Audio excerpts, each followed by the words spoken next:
Bismillahirrahmanirrahim. Assalamualaikum warahmatullahi wabarakatuh.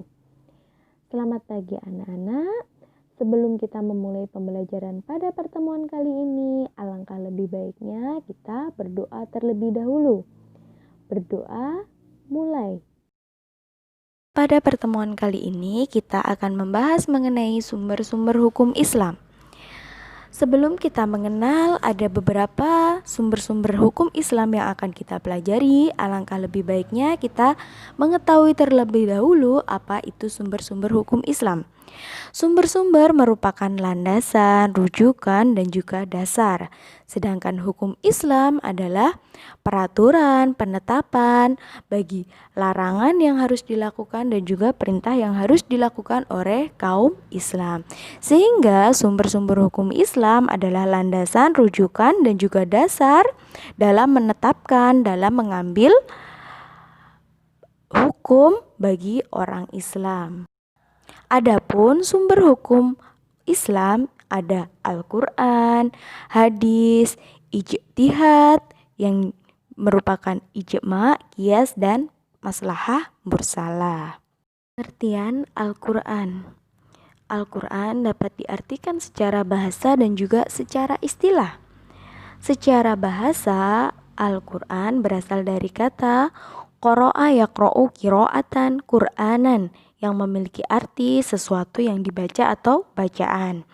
Sedangkan secara istilah Al-Quran adalah kalamullah yang diturunkan Allah Subhanahu wa taala kepada Nabi Muhammad SAW dengan cara mutawatir dengan bahasa Arab yang diawali dengan surat Al-Fatihah dan diakhiri dengan surat An-Nas.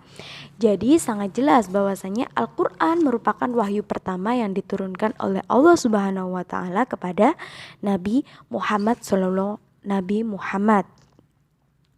dengan cara mutawatir, dengan cara beruntun-runtun, berturut-turut atau berangsur-angsur. Jadi turunnya Al-Quran itu secara berangsur-angsur, mulai dari lembar per lembar melalui malaikat Jibril yang prosesnya memerlukan waktu 22 tahun, 2 bulan, 22 hari. Al-Quran adalah wahyu pertama yang diturunkan oleh Allah Subhanahu wa taala.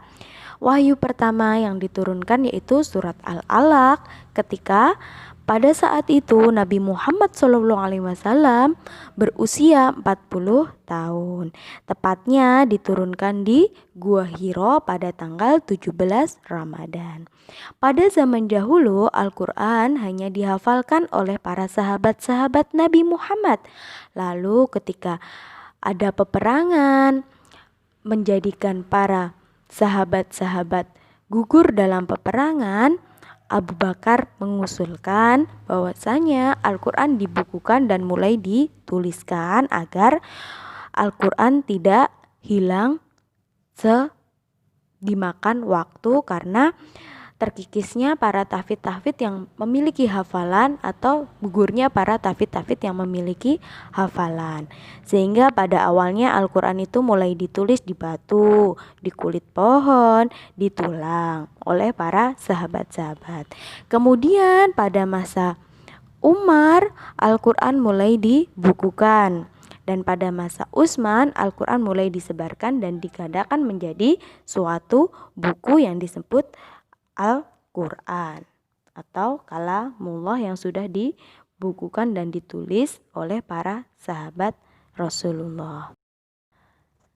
Selanjutnya yaitu bukti bahwa Al-Quran merupakan hukum pertama, Al-Quran merupakan petunjuk bagi kaum muslimin terdapat pada surat Al-Isra ayat 9. Bismillahirrahmanirrahim. Inna hadzal qur'ana yahdi lillati hiya aqwam wa yubashshirul mu'minina alladzina ya'maluna shalihati anna lahum ajran kabira, yang memiliki arti Sesungguhnya Al-Quran ini memberikan petunjuk kepada jalan yang lebih lurus dan memberi kabar gembira kepada orang-orang mukmin yang mengerjakan amal saleh bahwa bagi mereka ada pahala yang besar. Dari ayat ini sudah sangat jelas bahwasanya Al-Quran adalah petunjuk yang paling lurus dan juga kabar paling gembira bagi orang-orang mukmin. Bahwasanya sekali lagi di sini sudah jelas bahwasanya Al-Quran merupakan petunjuk jalan yang paling lurus bagi orang yang mukmin atau bagi orang-orang mukmin. Adapun selanjutnya pokok-pokok isi Al-Quran, yaitu ada ajaran tauhid, kepercayaan terhadap keesaan Allah Subhanahu wa taala atau kita sebut dengan keimanan. Mulai dari mengajarkan iman kepada Allah, iman kepada malaikat, iman kepada nabi, dan juga iman kepada kitab-kitab Allah Subhanahu wa taala. Yang kedua, petunjuk dan cara ibadah, baik ibadah mahdhoh dan juga ibadah ghairu mahdhoh. Semua bentuk perbuatan amaliyah sebagai manifestasi dari kepercayaan ajaran tauhid. Yang ketiga, janji dan ancaman. Janji pahala bagi orang yang melaksanakan perintah-perintah Allah Subhanahu wa taala dan juga ancaman bagi orang-orang yang mengingkarinya atau menjalankan larangan Allah Subhanahu wa taala. Yang selanjutnya yaitu hukum yang mengatur seluruh perilaku manusia serta kisah-kisah para umat terdahulu. Si Al-Quran yang pertama sebagai penegas bidang akidah, bidang keimanan, bidang perilaku, dan juga attitude cara kita bersikap kepada orang-orang lain juga diatur di dalam Al-Quran. Kita harus berhusnudzon, kita dilarang suudzon, kita harus muhajadah an-nafs, kita harus menjaga ukhuwah. Yang kedua sebagai penegas bidang ibadah, bagaimana cara sholat, bagaimana cara berwudu juga ada di dalam Al-Quran. Yang ketiga memberikan pelajaran bagi kita dengan pengalaman kisah-kisah masa silam, kisah Nabi Nuh, kisah Nabi Lut, kisah Nabi Yunus, dan juga kisah Nabi Yusuf. Sangat banyak sekali ya kalau di dalam Al-Quran. Yang selanjutnya nomor 4 memberikan kabar gembira. Kabar gembira berupa pahala bagi orang-orang yang beramal soleh. Orang-orang yang membaca Al-Quran mendapatkan pahala, orang-orang yang mengerjakan perintah Allah mendapat pahala, dan juga peringatan bagi orang-orang yang menjalankan larangan Allah berupa siksaan api neraka. Yang selanjutnya yang kelima menjadi pedoman hidup bagi setiap mukmin. Yang keenam sebagai obat bagi segala penyakit. Al-Quran sebagai penenang hati. Ketika kita lagi gundah, lagi galau, disarankan untuk membaca Al-Quran. Agar apa? Agar hati kita terobati menjadi tenang.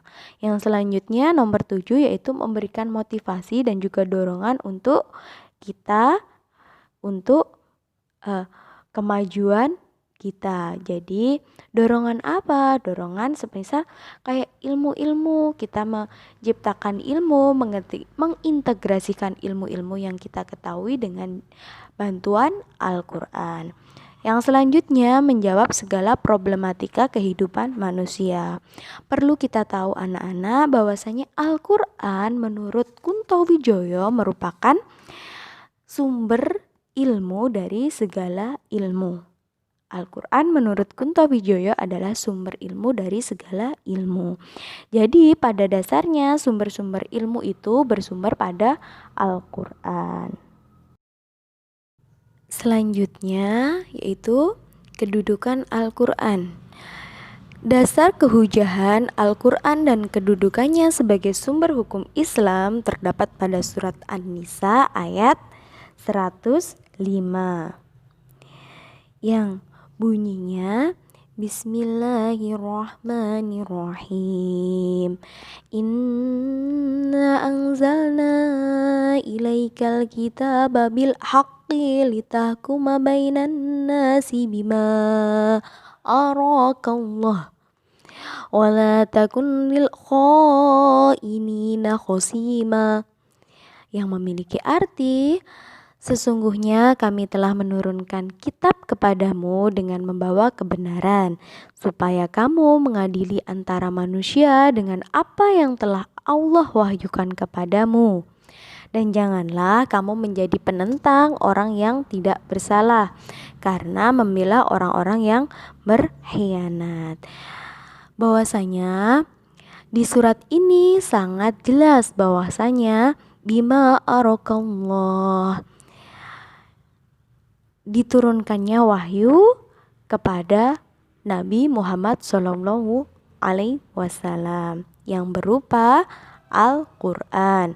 Inna anzalna ilaikal kitab, bahwasanya inna anzalna ilaikal kitab, Allah menurunkan kitab membawa kebenaran bagi orang-orang muslim.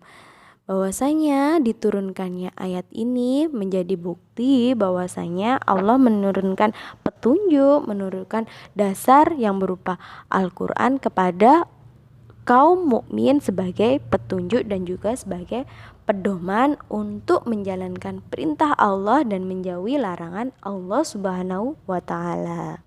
Kedudukan Al-Quran sebagai pedoman dalam menetapkan hukum terdapat pada surat Al-Baqarah ayat 268. Bismillahirrahmanirrahim. La yukallifullahu nafsan illa wus'aha, laha ma kasabat wa 'alaiha maktasabat. Rabbana la tu'akhidna in nasi'na aw akhtana. Rabbana wa la tahmil 'alaina isran kama hamaltahu 'alal ladina min qablina. Rabbana wa la tuhammilna ma la taqata lana bih. Wa'fu 'anna waghfir lana warhamna anta maulana fansurna 'alal qaumil kafirin. Artinya, Allah tidak membebani seseorang melainkan sesuai dengan kesanggupannya. Ia mendapatkan pahala dari kebajikan yang diusahakannya dan ia mendapatkan siksa dari kejahatan yang dikerjakannya. Ya Tuhan kami, janganlah Engkau hukum kami jika kami lupa atau kami tersalah. Ya Tuhan kami, janganlah Engkau bebankan kepada kami beban yang berat sebagaimana Engkau bebankan kepada orang-orang sebelum kami. Ya Tuhan kami, janganlah Engkau pikulkan kepada kami apa yang tak sanggup kami pikulnya. Berikanlah maaf kepada kami, ampunilah kami, dan rahmatilah kami. Engkaulah Maha Penolong kami, maka tolonglah kami terhadap orang-orang yang kafir. Bahwasanya dalam surat ini Allah tidak memerintahkan hamba-hambanya dengan hal-hal yang berat di luar kemampuan manusia. Dan Allah juga sudah menyediakan hukum bagi orang-orang yang menjalankan perintahnya dan bagi orang-orang yang tetap menjalankan larangannya, yaitu adanya dosa dan adanya pahala. Selanjutnya, kedudukan Al-Quran sebagai sumber hukum Islam yang pertama dan yang paling utama dari seluruh ajaran Islam, baik yang mengatur hubungan manusia dengan Allah Subhanahu wa Ta'ala, manusia dengan manusia, dan juga manusia dengan alamnya. Nah, adapun hukum Islam yaitu ada hukum akidah, ada hukum syariah, ada hukum akhlak dan juga budi pekerti. Kedudukan Al-Quran sebagai i'tiqadiyah, sebagai hukum amaliyah, dan juga sebagai hukum hulukiyah. Selanjutnya, nama lain dari Al-Quran. Ada Alkitab yang berarti tertulis, ada Al-Furqan yang berarti pembeda mana yang hak dan mana yang batil, mana yang benar dan mana yang salah. Ada Al-Hukm yang berarti peraturan dan kebijaksanaan. Serta Al-Maudah atau Mal-Mau'idah yang berarti nasihat. Ada juga Asyifa sebagai obat, Al-Huda sebagai petunjuk, An-Nur sebagai cahaya, dan juga Al-Busyra sebagai kabar gembira, dan yang terakhir sebagai Al-Kalam atau sebagai ucapan. Selanjutnya, klasifikasi pembagian Al-Quran. Al-Quran terdapat 114 surat, terdapat 6.236 ayat, terdapat 29 surat Madinah, 85 surat Makkiyah, terdiri dari 30 juz dan terdiri dari 7 manzil. Bu, manzil itu apa? Manzil adalah sebuah sistem pembagian pembacaan Al-Quran untuk memudahkan penyelesaian hataman. Biasanya pembagian manzil ini digunakan oleh para tahfidz. Jadi kalau para tahfidz itu melakukan murojaah, biasanya itu menyebutnya, kalau semisal tahfidz itu bagian manzil 1 sampai mana, manzil 1 sampai mana, manzil 2 sampai mana, manzil 3. Nah, adapun metode pembagian manzil itu seperti Al-Fatihah sampai An-Nisa, Al-Maidah sampai At-Taubah. Selanjutnya, as-sunnah dan hadis. As-sunnah memiliki arti secara bahasa dan juga secara istilah. Secara bahasa, yang pertama, jalan yang ditempuh, cara atau jalan yang sudah terbiasa, sesuatu yang selalu dilakukan oleh para sahabat, dan sebagai lawan dari bid'ah. Menurut istilah atau syar'i adalah iya ma sodaro'an Rasulullah sallallahu alaihi wasallam min qauli min fi'li au takriri. Sunnah adalah sesuatu yang berasal dari Rasulullah sallallahu alaihi wasallam, baik berupa perkataan, perbuatan maupun penetapan serta pengakuan. Jadi sangat jelas bahwasanya kalau sunnah itu berdasarkan dari perkataan, perbuatan maupun penetapan dan pengakuan. Sedangkan hadis secara bahasa berarti ucapan atau perkataan. Jadi kalau as-sunnah tadi mulai dari perbuatan, perkataan, dan juga penetapan. Kalau hadis hanya ucapan atau perkataan. Hadis secara istilah merupakan segala perkataan dan ucapan yang dilakukan oleh Nabi Muhammad SAW. Jadi sudah tahu ya bedanya. Kalau hadis itu hanya ucapan dan juga perkataan. Kalau as-sunnah itu mulai dari perbuatan, perkataan, dan juga ketetapan. Hadis dan sunnah. Ada hadis qauliyah, hadis fi'liyah, dan juga hadis takririyah. Hadis qauliyah adalah hadis yang didasarkan atas dasar segala ucapan Nabi Muhammad SAW. Hadis fi'liyah adalah hadis yang didasarkan atas perbuatan, perilaku yang dilakukan oleh Nabi Muhammad SAW. Hadis takririyah yaitu hadis yang didasarkan atas dasar persetujuan, ketetapan dari Nabi Muhammad SAW. Persetujuan ketika diamnya Rasulullah SAW, ketika para sahabatnya mengikuti apa yang dilakukannya. Misal seperti itu. Jadi sangat jelas bahwasanya hadis ada hadis qauliyah, hadis fi'liyah, dan juga hadis takririyah.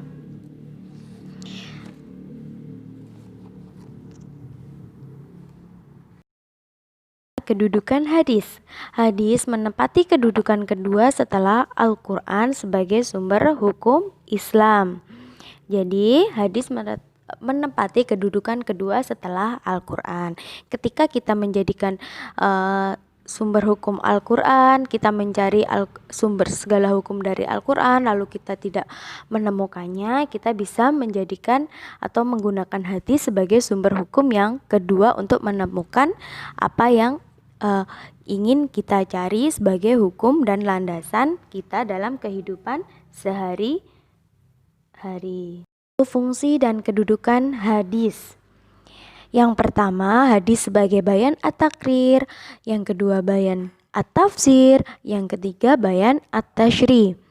Bayan at-takrir, hadis berfungsi untuk memperkuat pernyataan yang ada di dalam Al-Quran. Bayan at-tashir atau bayan at-tafsir yaitu hadis menerangkan dan menjelaskan maksud dan tujuan dari ayat-ayat yang ada di dalam Al-Quran. Yang ketiga, hadis sebagai bayan at-tashri, menetapkan hukum baru yang tidak terdapat di dalam Al-Quran. Berdasarkan sanad, matan, dan rawi. Apa itu sanad? Sanad adalah sumber redaksi. Berdasarkan sanad, hadis dibagi menjadi 3. Hadis marfu, hadis mauquf, dan juga hadis maqtu.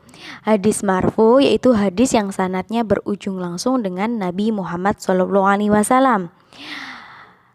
Yang kedua, hadis mauquf, hadis yang sanadnya berhenti pada para sahabat tanpa ada tanda-tanda menunjukkan hadis marfu. Yang selanjutnya yaitu hadis maqtu, hadis yang sanadnya berhenti pada para tabi'in. Yang selanjutnya yaitu matan. Matan adalah isi kandungan dari hadis. Yang selanjutnya yaitu rawi. Apa itu rawi? Rawi adalah orang yang meriwayatkan hadis. Berdasarkan rawinya, hadis dibagi menjadi 3. Hadis mutawatir, hadis mansyur, dan juga hadis ahad. Yang selanjutnya, hadis mutawatir, hadis yang diriwayatkan oleh banyak perawi baik dari kalangan para sahabat maupun dari generasi setelahnya dan dipastikan tidak bersepakat untuk berdusta. Nah, biasanya hadis mutawatir ini salah satu contohnya yaitu hadis dari Abu Hurairah yang diriwayatkan atau dirawikan oleh Bukhari Muslim. Bismillahirrahmanirrahim. An Abi Hurairah qala Rasulullah sallallahu alaihi wasallam, man kadzdzaba alayya muta'ammida falyatawabba maq'adahu minan nar. Rawahu Bukhari Muslim. Dari Abu Hurairah radhiyallahu an bahwa Rasulullah SAW bersabda, barang siapa berdusta atas namaku dengan sengaja maka tempatnya adalah neraka. Dari hadis di atas merupakan salah satu hadis yang disebut dengan hadis mutawatir, hadis yang diriwayatkan oleh banyak perawi baik dari kalangan para sahabat, salah satu dari kalangan sahabat Abu Hurairah maupun dari generasi selanjutnya yang dipastikan hadis tersebut tidak ada kedustaan. Yang selanjutnya yaitu hadis mansyur. Hadis yang diriwayatkan oleh 2 orang sahabat atau lebih yang tidak mencapai derajat mutawatir namun disebabkan dan diriwayatkan oleh tabi'in dan tidak ada kesepakatan berdusta. Hadis ahad, hadis yang hanya diriwayatkan oleh 1 atau 2 perawi sehingga tidak mencapai derajat mutawatir. Nah, hadis ahad itu juga dibagi menjadi beberapa. Ada hadis sahih, hadis hasan, hadis dhaif, dan juga hadis maudhu. Bagian hadis ada 4. Hadis sahih, hadis hasan, hadis dhaif, dan hadis maudhu. Hadis sahih adalah hadis yang diriwayatkan oleh perawi yang adil yang kuat hafalannya, tajam penelitiannya, sanadnya bersambung kepada Rasulullah SAW dan tidak tercela dan tidak bertentangan dengan riwayat orang yang lebih terpercaya. Hadis ini dijadikan sumber hukum beribadah. Jadi kalau hadis sahih itu hadis yang dilihat ciri-cirinya, perawinya itu memiliki hafalan yang kuat dan juga adil serta memiliki penelitian yang tajam. Nah, sanadnya harus bersambung langsung kepada Rasulullah SAW dan tidak bertentangan dengan riwayat orang yang lebih terpercaya. Yang paling utama kalau hadis sahih itu sanadnya bersambung langsung kepada Rasulullah SAW. Nah, sanadnya bersambung itu gimana? Sanadnya dari Muhammad, Rasulullah kita, terus Abdurrahman, Muhammad bin Syarin, terus langsung ke bawahnya kayak gitu. Nanti tabelnya ada slide berikut, itu tidak boleh putus. Itu berarti kalau tidak terputus-putus berarti termasuk hadis sahih. Nah, selanjutnya hadis hasan.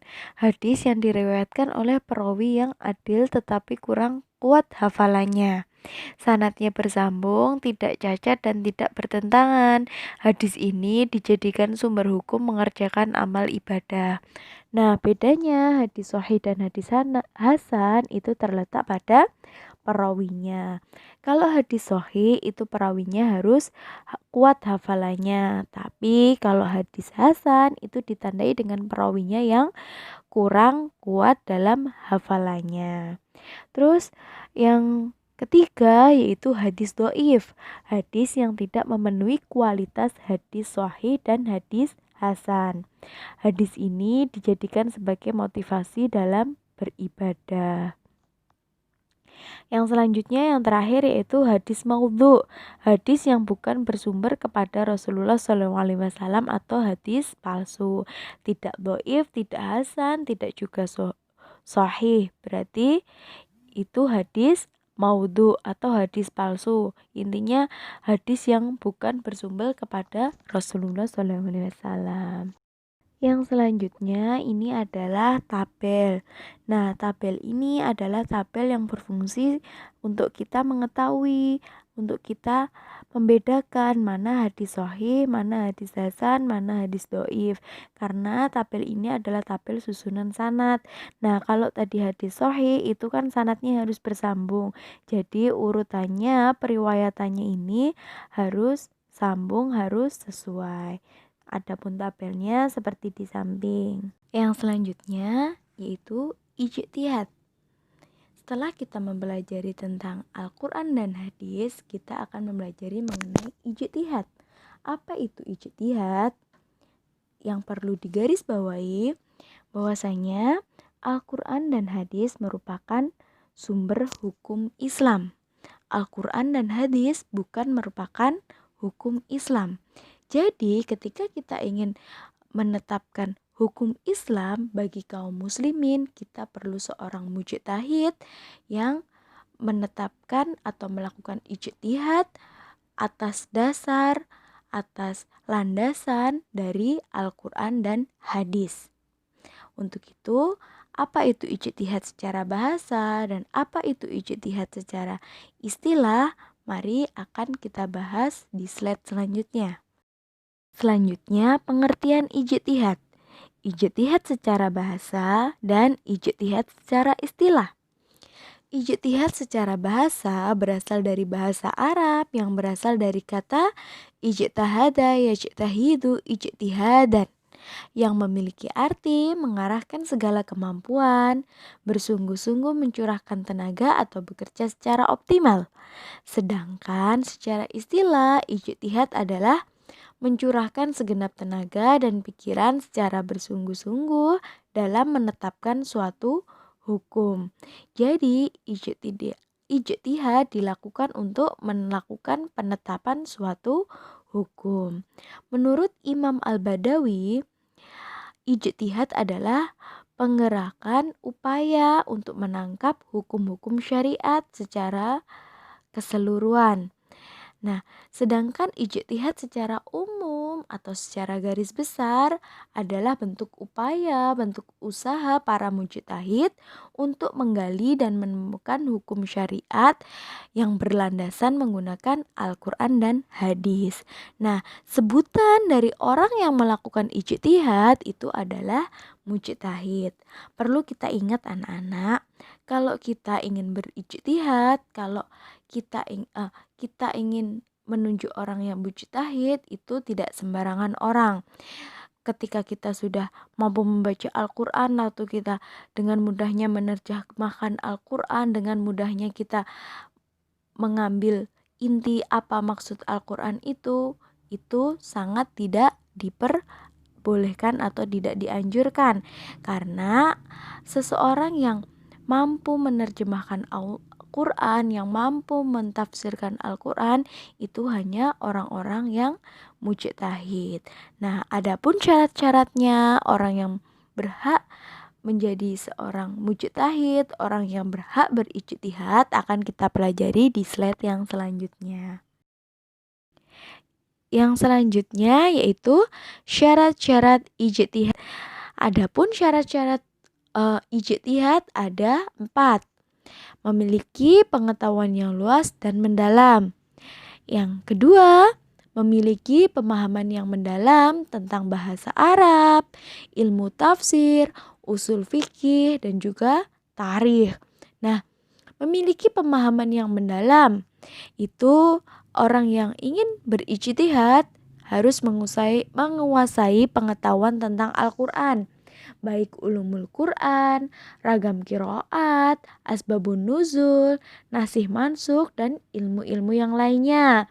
Ilmu hadis, mulai dari ulumul hadisnya, ilmu jahr wa ta'dil, ilmu gharibul hadis, terus ilmu kritik sanad dan matan hadis, dan juga harus menguasai bahasa Arab, lughatil arabiyah, mulai dari ilmu nahwu, ilmu shorof, balaghah, dan juga mantik. Ilmu nahwu harus tahu ini isim apa fi'il, ini wazan apa, ini fi'il apa, ini isim apa, fi'il madi, fi'il mudhari, seperti itu. Nah, yang selanjutnya harus menguasai usul fiqh. Usul fiqhnya harus paham betul-betul, karena ijtihad pada umumnya menentukan hukum. Jadi harus detail akan usul fikihnya, dalil dan istidlalnya, metodologi usul fikihnya, an'am dan has, serta mubayanya secara spesifik yang sudah ada di dalam ilmu fikih, serta harus mengetahui hal-hal terkait ijma, sumber syariat, yaitu Al-Quran dan hadis. Nah, jika kalian belum menguasai itu semua, ya sudah, kita taklid aja, kita ngikut saja kepada para mujtahid atau para ulama. Karena setiap kita tidak bisa dengan mudah, tidak bisa dengan sederhana untuk menafsirkan hukum Al-Quran atau menafsirkan Al-Quran, menafsirkan hadis. Yang berhak, yang mampu itu hanya orang-orang yang sudah memiliki syarat-syaratnya tadi. Nah, syarat yang ketiga yaitu memahami cara merumuskan hukum, cara istinbat, menentukan hukum, serta merumuskan. Runtutannya dari mana? Dilihat dari Al-Quran dulu, setelah itu dilihat dari hadisnya, seperti itu. Yang terakhir, memiliki keluhuran akhlak mulia, tidak pernah melakukan dosa-dosa. Nah, jadi yang perlu kita ingat sekali lagi, tidak semua orang itu dengan mudah, dengan entengnya bisa menafsirkan Al-Quran, bisa menerjemahkan Al-Quran. Karena orang yang berhak menerjemahkan dan menafsirkan Al-Quran itu hanyalah orang yang memiliki pemahaman yang mendalam, baik dari ilmu lughatil arabiyahnya, ilmu tafsir, ilmu usul fikih, dan ulumul Quran serta ulumul hadisnya. Selanjutnya, kedudukan ijtihad. Ijtihad memiliki kedudukan sebagai sumber hukum Islam setelah Al-Quran dan hadis. Nah, ijtihad dilakukan jika suatu persoalan tidak ditemukan hukumnya di dalam Al-Quran dan hadis. Seperti tadi, ketika hukum sholat, ketika hukum zakat tidak dijelaskan begitu jelas di dalam Al-Quran, makanya para ulama melakukan ijtihad untuk menentukan atau memutuskan hukum yang perlu diijtihadkan tadi, seperti hukum sholat dan hukum zakat. Yang selanjutnya, adapun bentuk-bentuk ijtihad itu ada ijma, ada qiyas, dan juga ada maslahah mursalah. Ijma, apa itu ijma? Menurut bahasa, ijma berarti sepakat atau sependapat. Menurut istilah, kesepakatan para mujtahid tentang hukum syara pada masa tertentu setelah Nabi wafat. Jadi kalau pada masa dahulu itu ada yang namanya hadis ketetapan. Nah, hadis ketetapan itu ketika dahulu para sahabat melakukan sesuatu, setelah itu bertanya kepada Nabi dan Nabi menjawabnya langsung, itu menjadi ketetapan yang pasti atau ketetapan yang akhirnya ditulis di dalam hadis-hadis yang sudah diriwayatkan para sahabat-sahabat. Nah, kalau yang ijma itu adalah persoalan-persoalan yang atau kesepakatan-kesepakatan para mujtahid, kesepakatan para ulama setelah Nabi wafat. Jadi setelah Nabi wafat, misal dahulu tidak ada tata cara minum khamr itu seperti apa, minum narkoba itu seperti apa, minum anggur merah itu seperti apa. Lalu akhirnya para mujtahid itu menentukan hukumnya dengan cara berijma atau berkesepakatan atau berpendapat, mengeluarkan pendapatnya masing-masing untuk menentukan suatu hukum syara. Selanjutnya, kedudukan ijma dalam hukum Islam. Jumhur ulama fikih berpendapat bahwa ijma dapat dijadikan hujah yang qati, hujah yang pasti, dan sumber hukum Islam dapat dalam menetapkan suatu hukum. Nah, atas dasar surat An-Nisa ayat 59 dan surat Al-Baqarah 143.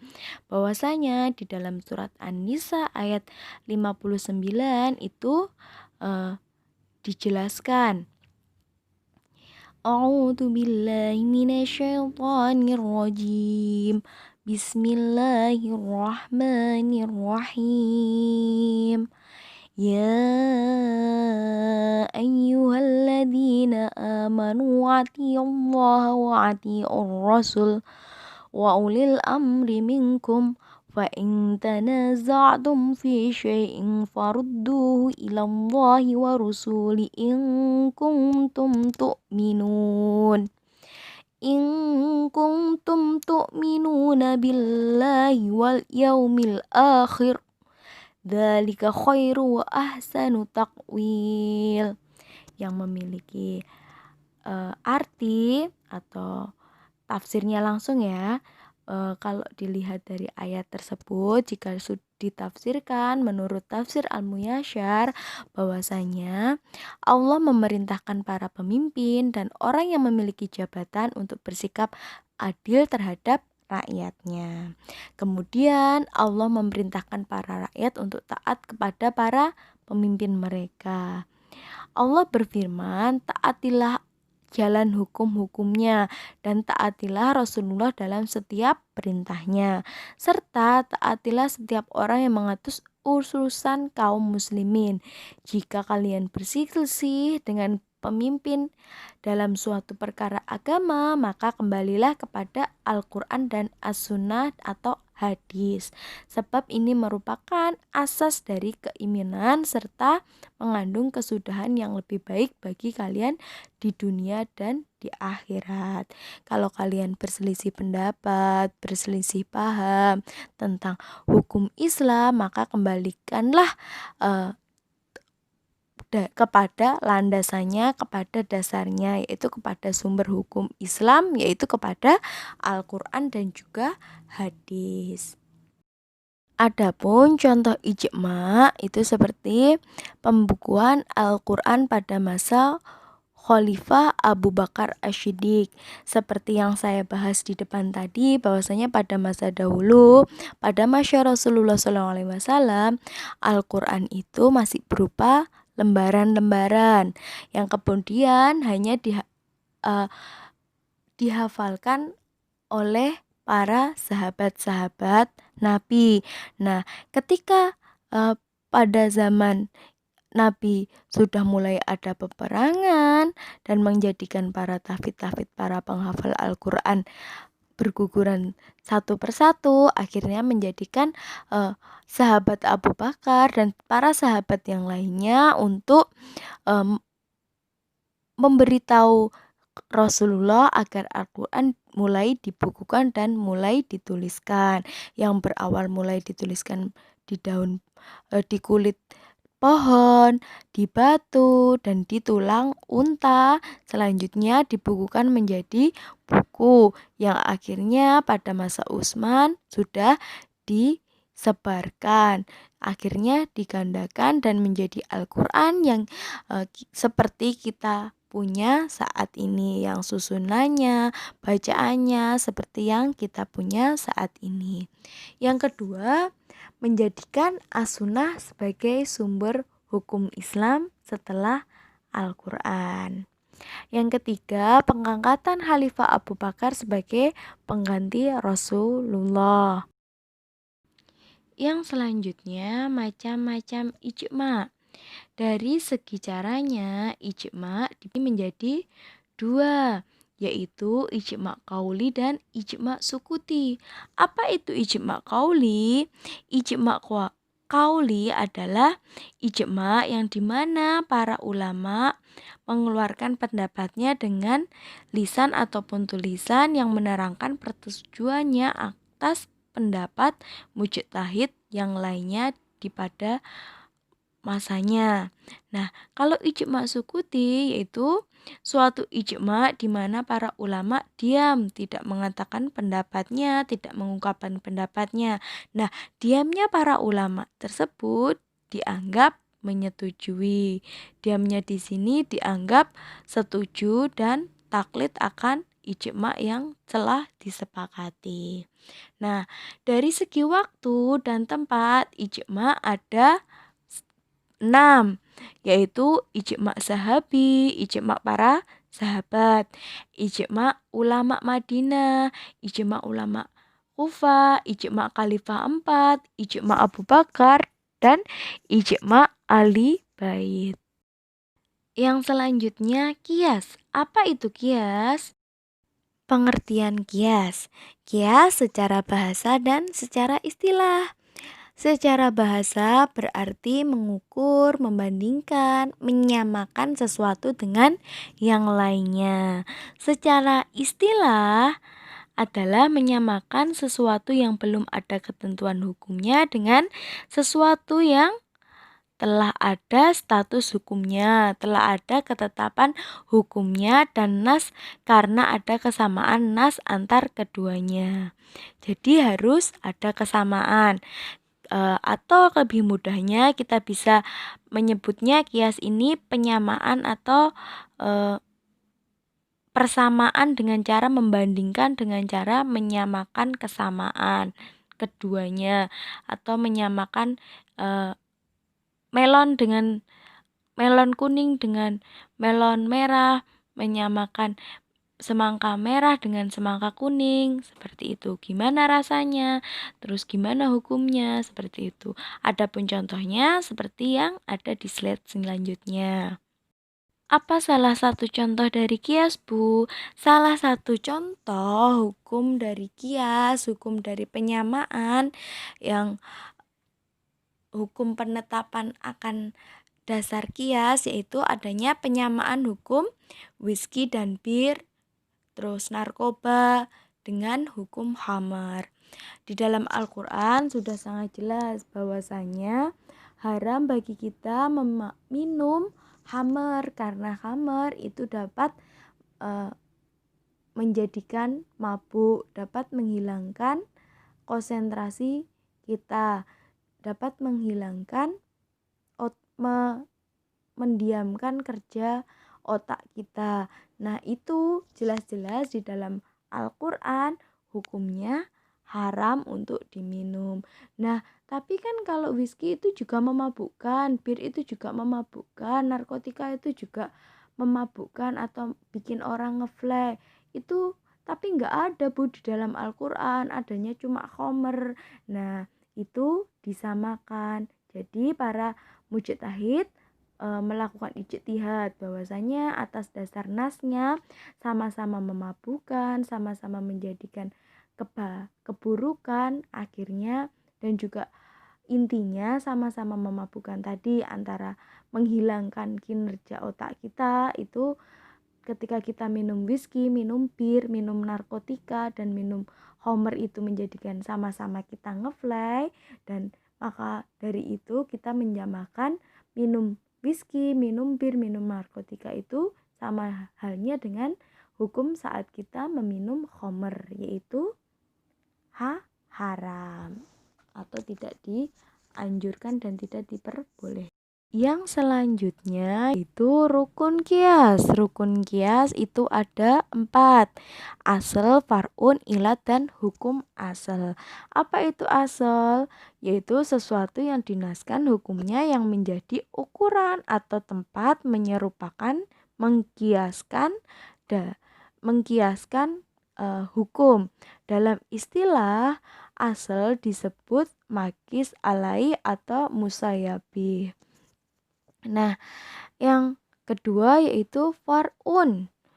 Far'u yaitu sesuatu yang tidak dinaskan hukumnya, yang akhirnya diserupakan atau dikiaskan.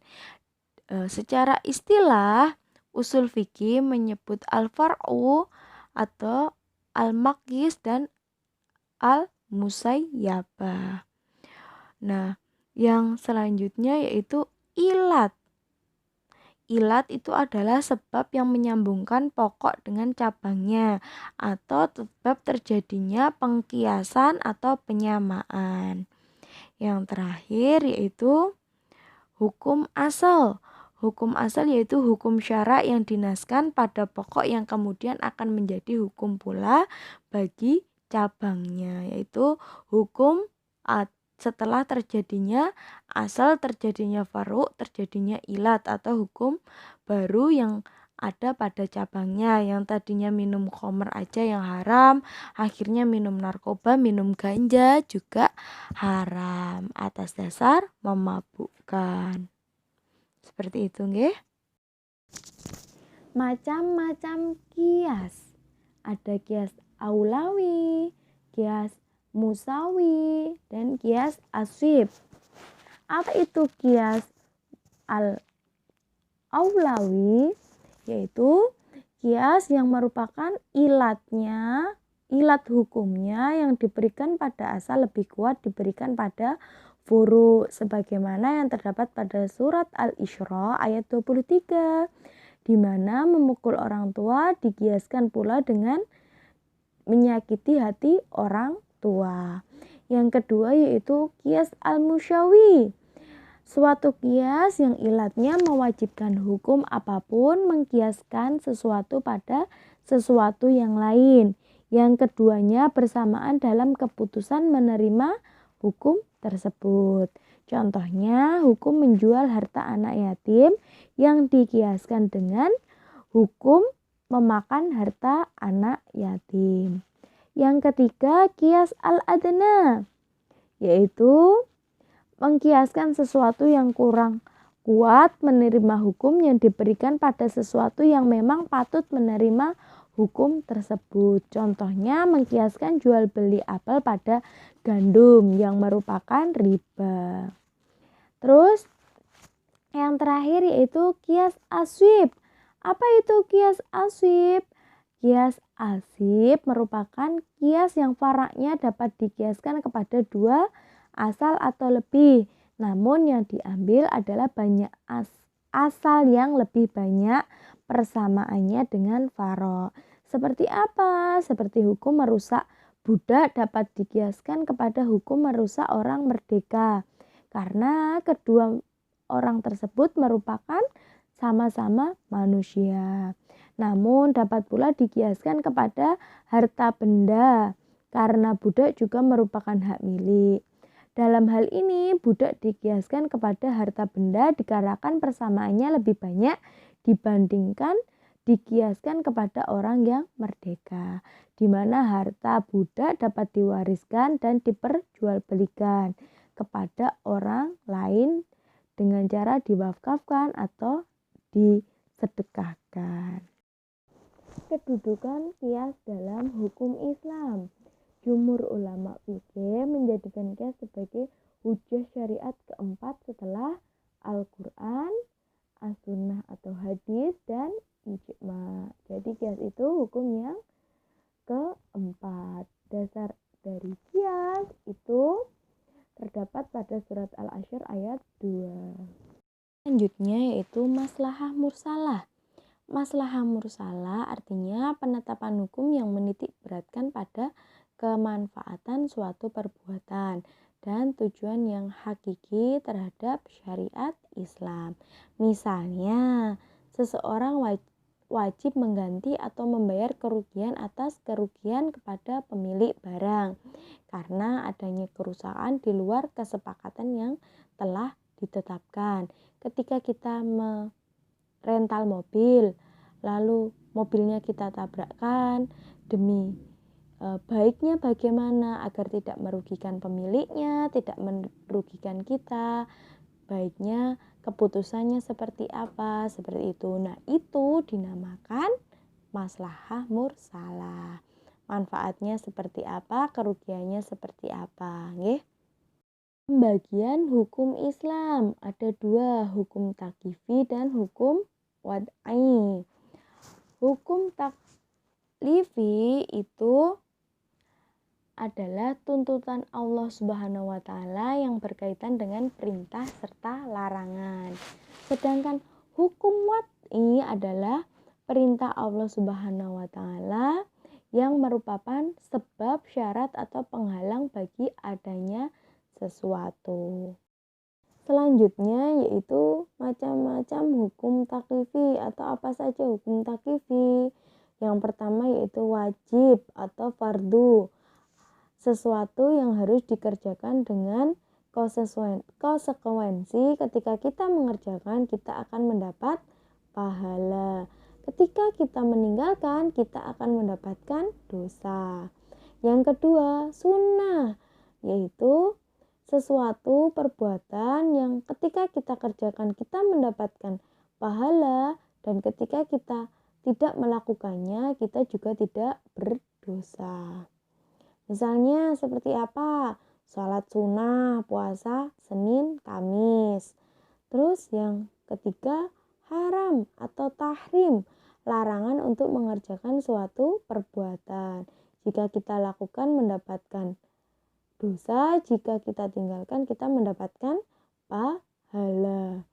Yang selanjutnya makruh atau harahah, tuntutan untuk meninggalkan sesuatu perbuatan. Makruh artinya sesuatu yang dibenci atau tidak sesuai. Konsekuensinya jika kita kerjakan tidak berdosa, akan tetapi jika kita tinggalkan kita akan mendapatkan pahala. Contohnya mengonsumsi makanan yang beraroma tidak sebab karena zatnya atau sifatnya. Terus yang selanjutnya mubah atau al-ibahah, sesuatu yang boleh untuk dikerjakan dan boleh untuk ditinggalkan, tidak berdosa dan berpahala jika dikerjakan apapun ditinggalkan. Misalnya ya seperti minum roti, minum susu, tidur, seperti itu. Demikianlah tadi anak-anak penjelasan mengenai sumber-sumber hukum Islam. Semoga dapat bermanfaat, menjadi ilmu yang berkah dan barokah di dunia wal akhirat. Kurang lebihnya dalam Ibu menjelaskan, Ibu mohon maaf sebesar-besarnya.